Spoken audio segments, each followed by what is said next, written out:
నమస్తే, welcome to Aadya media. ఈరోజు మనతో పాటు స్టూడియోలో ఉంది సీనియర్ జర్నలిస్ట్ శ్రీమంతి రామారావు గారు. నమస్కారం సార్. నమస్తే బాబు. సార్, బిగ్ బాస్ 7 నాగార్జున గారు మళ్ళీ హోస్ట్గా చేస్తూ ఇప్పుడు త్వరలో ప్రారంభం అవబోతుంది. దాని రూల్స్ అండ్ రెగ్యులేషన్స్ ఏంటి అని రూల్స్ అండ్ రెగ్యులేషన్స్ మీద కొన్ని వార్తలు వస్తున్నాయి. ఏంటి సార్ అవి? ఇక్కడ మీరు ప్రశ్నలు ఏంటంటే అసలు బిగ్ బాస్ షోయే వద్దని నారాయణ లాంటి వాళ్ళు కేసులు పెట్టడం ఇవన్నీ జరిగాయి. ఇప్పుడు వాళ్ళు కొన్ని కండిషన్స్ పెట్టారు. మన నారాయణ ఎలాగంటే వాళ్ళు కొన్ని కండిషన్స్ పెట్టారు. దాని గురించి కొంచెం వివరంగా మీకు చెప్తారు సార్. ఇప్పుడు బిగ్ బాస్ 7 కొన్ని రోజుల్లో ప్రారంభం కాబోతుంది. అది అసలు బిగ్ బాస్ షోనే వద్దు అని నారాయణ గారు వాళ్ళంటే కొంతమంది కేసులు పెట్టారు. ఇప్పుడు బిగ్ బాస్ షో నిర్వహించే వాళ్ళే కొన్ని రిస్ట్రిక్షన్స్, కొన్ని కండిషన్స్ పెట్టారు సార్. దీన్ని ఎలా చూడొచ్చు అంటారు?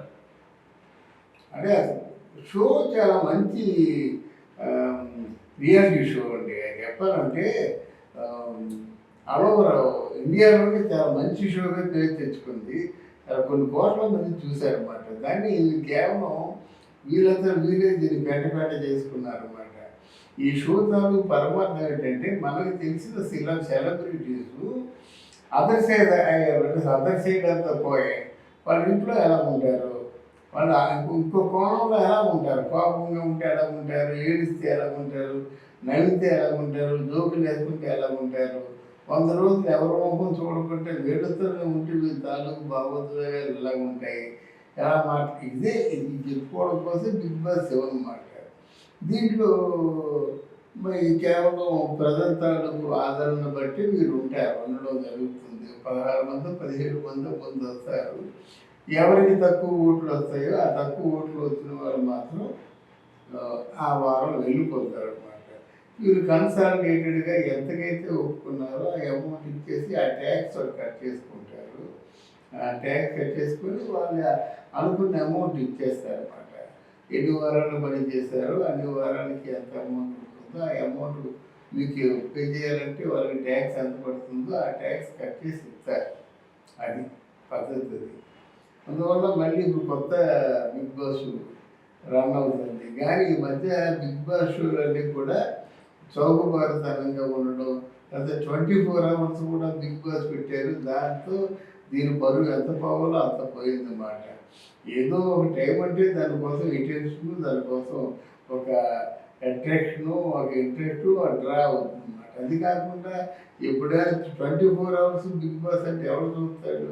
24 hours వాళ్ళంతా ఎంతవరకు వాళ్ళు ఉంటారు? అది కొంచెం కష్టమే కదా. బిగ్ బాస్ నిర్వహించొద్దని కేసులు పెడుతున్నారు కదా సార్, దాని ఏంటంటారు దాని గురించి? నిర్వహించద్దు అని కేసులు పెడుతున్నారు కదా. కేసులు పెడితే దాని ఎక్కడ నిలబడండి.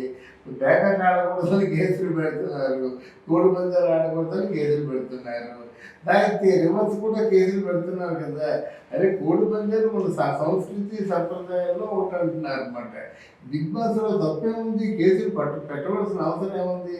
అలాగే సినిమాలు కూడా తీయకూడదని కేసులు పెట్టాలి, డ్రామాలు వేయకూడదని కేసులు పెట్టాలి. ఇదేమో రికార్డింగ్ అవుతుందా?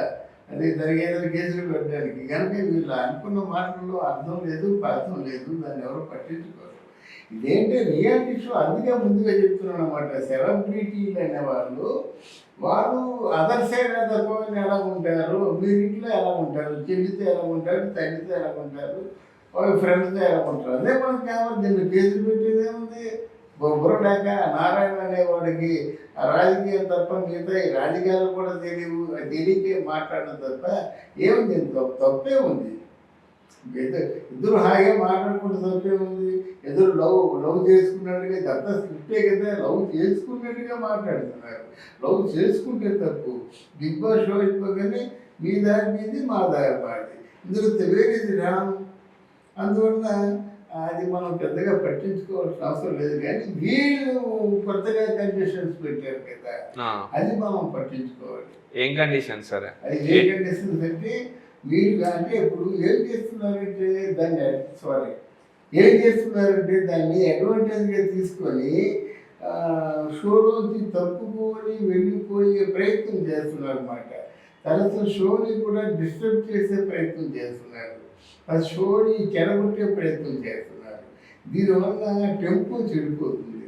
గమ్మంటూ వస్తున్న దాంట్లో ఏదో వాళ్ళకి కొంచెం నచ్చగా నోటికి వచ్చినట్టు మాట్లాడి ఆటలో పూర్తిగా కొంచెం అలా కల్లోలం చేసేసి గొడవలు పెట్టుకొని డబ్బులు ఆడుకొని ఆ షోని రసబద్ధం చేసినట్టయితే వాళ్ళు ఏం చేస్తున్నారంటే మీరు ఎంతకైతే అమౌంట్ ఒప్పుకున్నారో మీ వల్ల షోకి ఎంత నష్టం జరిగిందో మీకు ఇవ్వాల్సిన అమౌంట్లో ఆ అమౌంట్ కట్ చేసి మిగతా అమౌంటే మీకు ఇవ్వడం జరుగుతుంది. ఫర్ ఎగ్జాంపుల్ 5 వారాలు వాళ్ళు ఉన్నారు. 5 వారాలు అంటే ఒక వారానికి ₹1,00,000 చెప్పిన 5 లక్షలు ట్యాక్స్ 15,000 ఎంత పోయినట్టయితే ఒక ₹4,85,000. ఇందులో డెవరేజ్ ఎంత పోయింది ఆవిడ తాలూకు ప్రవర్తన వల్ల ఆవిడ తాలూకు మూడ్స్ వల్ల ఎంత పోయింది అన్నది ఒక 1,00,000, 2 లక్షల, 3 లక్షల అంటే ఆ డెవరేజ్ కింద ₹3,00,000, ₹4,85,000 తగ్గించేసి ₹1,85,000 మాత్రమే చేతికిస్తారన్నమాట. అది కొత్తగా కండిషన్ పెట్టారు. అంటే ఇక్కడ వీళ్ళు చెప్పవలసిన వాళ్ళు ఏమంటారంటే మేము ఏం చెప్తాము, స్క్రిప్ట్ బాగా చేయండి అని చెప్తాము, లేకపోతే గవసరంలో ప్రేమ నటించని చెప్తాము, లేకపోతే చిన్న ఏదో స్క్రిప్ట్గా డ్రామా ఆడమని చెప్తాము. మీరు చెప్పింది మీరు పాటించారు అంతే. అలా పాటించకపోయినట్టయితే మొత్తం total our plan will be spoiled. మా ప్లాన్ స్పాయిల్ అయిపోయిన తర్వాత మాకు రెవెన్యూ మీరు జనరేట్ చేసుకోలేం కదా. ఒక ఆటకి మధ్య స్పాన్సర్ పెరుగుతుండాలి, రెవెన్యూ పెరుగుతుండాలి, మాకు మీకు ఇవ్వడానికి డబ్బులు రాగా కొంత మిగులుతుండాలి. ఈ చేపంతా మళ్ళీ జీతాలు ఖర్చాలు ఇవన్నీ ఉంటాయి కదా, కరెంట్ ఛార్జెస్ అన్నీ ఉంటాయి కదా. అందువల్ల ఏమో ఇవి కావాలని చెప్పేసి నిర్దిష్టంగా కొన్ని రూల్స్ రెగ్యులేషన్స్ రాసుకొని దానికి ఇప్పుడు సంస్థ చేయించుకుంటున్నారు అన్నమాట. దానికి ఒప్పుకోవాలి.